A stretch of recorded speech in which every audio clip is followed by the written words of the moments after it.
Setiap manusia bisa menjadi siapapun. Setiap orang dapat berganti peran kapanpun. Sementara Naila belum cukup cerdas untuk mengerti penampakan wajah dan peran itu. Dia selalu berprasangka baik dan melihat orang dari sisi terbaik. Pun begitu penilaian yang diberikan pada Dika. Sosok terdekat yang ia pikir akan selalu menjaga, melindungi, dan mengasihi. Tanpa ia sadari bahwa Dika pun memiliki peluang paling besar untuk menyakiti. Naila berdiri membusungkan dada, menatap tajam wanita berdaster bunga itu dengan gigi bergemertuk. Bayiku sedang tidur, pelankan suaramu, tandas Hanum. Iya, janda Pak Handoko itu seolah tengah menggertak, melebarkan mata yang sedikit menghitam di sekelilingnya. Kamu benar-benar ya, gumam Naila gusar. Setelah semua yang dia lakukan pada keluarganya, wanita itu masih bisa berdiri angkuh. Naila kesal. Ia memalingkan wajah sebentar. Sementara Sinta hanya menggeleng. Perempuan ini benar-benar sinting, pikirnya. Kenapa? Wajar sih, kamu kan belum punya anak. Jadi gak ngerti rasanya begadang itu seperti apa. Naila terperangah. Hatinya seketika mendidih bersama kerongkongan yang terasa sakit. Apakah Hanum sedang mengejeknya? Jika iya, itu sungguh sangat kejam. Tepat sekali.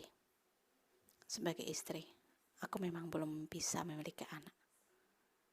Tapi bukankah itu lebih baik dibanding melahirkan benih suami orang?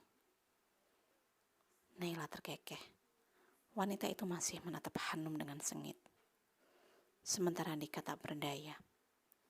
Berdiri di antara mertua dan kakak iparnya.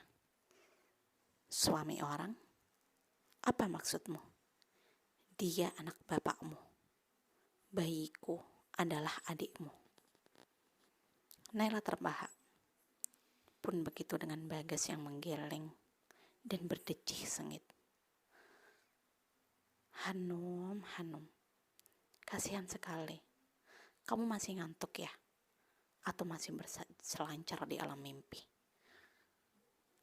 Hanum mendelik, lantas beralih menatap Pak Handoko.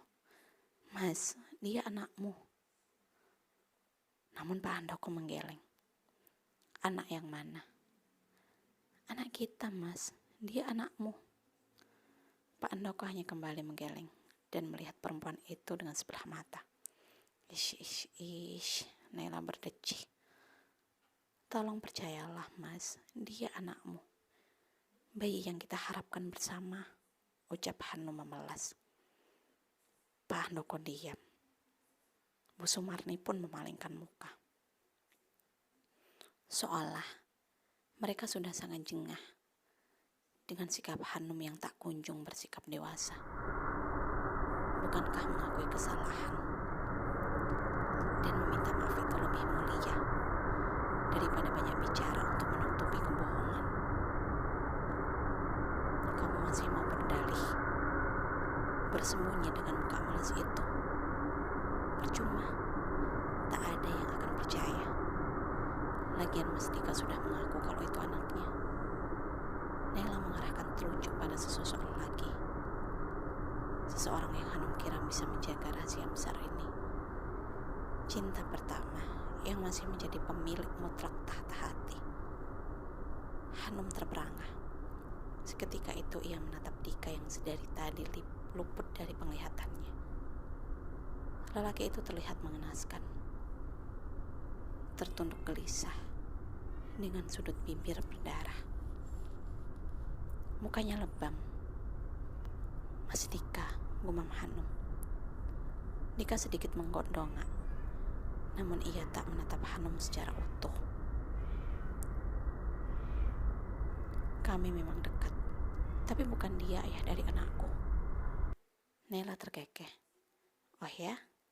Selain sama bapak dan suamiku, apa kamu juga berhubungan badan dengan lelaki lain? Hanum mendelik. Aku bukan wanita seperti itu, bentak Hanum. Ya, wanita baik-baik yang ngirim foto bayinya ke suami orang. Hanum diam dan menatap tajam Dika. Mas Dika, ucapnya tercekat. Ia benar-benar tak menyangka lelaki itu tak bisa menyimpan rahasia mereka rapat-rapat. Mereka sudah tahu semuanya, lirih Dika. Setelah beberapa lama diam, Naila terkekeh. Pak Handoko hanya menggeleng diam. Sementara Hanum berkali-kali menarik nafas panjang. Baiklah, tapi apa kamu tahu aku melakukan semua ini dengan siapa? Hah? Impian kami hancur, Nay.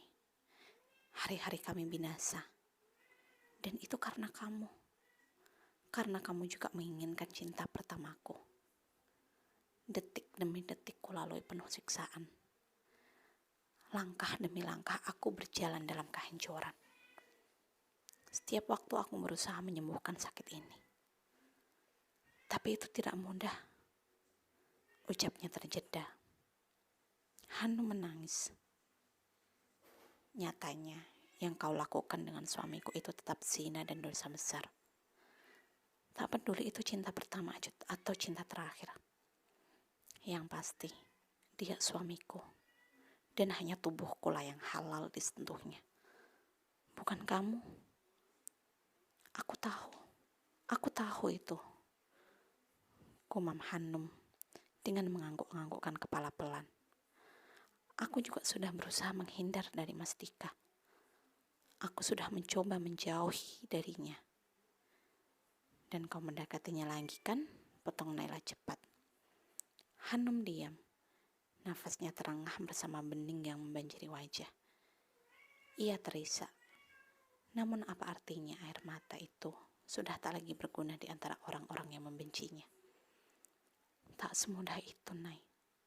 Tak semudah itu. Kebahagiaanku kugadaikan demi senyummu. Apa kau pikir itu mudah? Namun apa yang kau tahu tentang sebuah pengorbanan? Sedang sedari kecil kau tak pernah merasakan penderitaan. Naila berdecih. Pengorbanan? Untuk apa?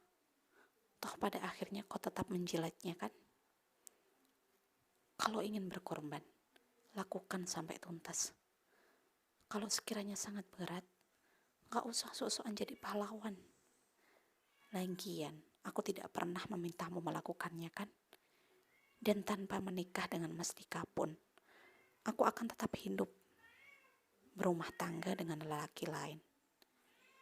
Dan insya Allah lebih bahagia. Tanda Naila sengit. Ya sudahlah. Sekarang kamu tidak perlu berkorban lagi atau mencari tempat bersembunyi untuk sekedar bertemu Mas Dika. Kalian juga tidak perlu lagi berzina. Karena mulai detik ini, aku sudah mengikhlaskannya. Aku akan mengurus perceraian secepatnya, supaya kalian bisa segera menikah. Semoga ini menjadi kali terakhir dari pertemuan kita. Hal terakhir yang bisa aku berikan padamu. Sahabat terbaik yang sudah merusak kehidupan keluargaku. Naila masih menatap Hanum tajam. Wanita itu berdiri gagah, menyerahkan suaminya tanpa air mata. Ia benar-benar berhasil menepis nyeri yang sebenarnya mengengkang hati. Nay, lirih Dika. Naila menoleh. Lelaki itu menatap istrinya berkaca-kaca. Entah mengapa, terasa sangat sakit saat Naila berkata untuk menyerah, mengikhlaskan pernikahan mereka. Rumah tangga ini memang terjalin hanya dengan satu hati, terajut dengan satu mimpi. Kata manis yang ia ucapkan pun pada awalnya memang pura-pura. Tapi untuk melepaskannya tentu tak akan mudah, karena Naila telah merebut sebagian rasa di dalam dada. Dan ia yakin itu lebih daripada sekedar cinta. Tak perlu mengucapkan terima kasih, Mas. Aku ikhlas. Dika kembali diam dan hanya merapatkan kelopak mata. Semakin nyeri kala tahu Naila benar-benar ingin meninggalkannya tanpa air mata. Sementara Bagas memalingkan wajah dan menahan tawa. Sekarang sudah jelas kan? Tak usah berlama-lama. Aku beri waktu 7 hari. Kosongkan rumah ini, tandas Pak Handoko tiba-tiba.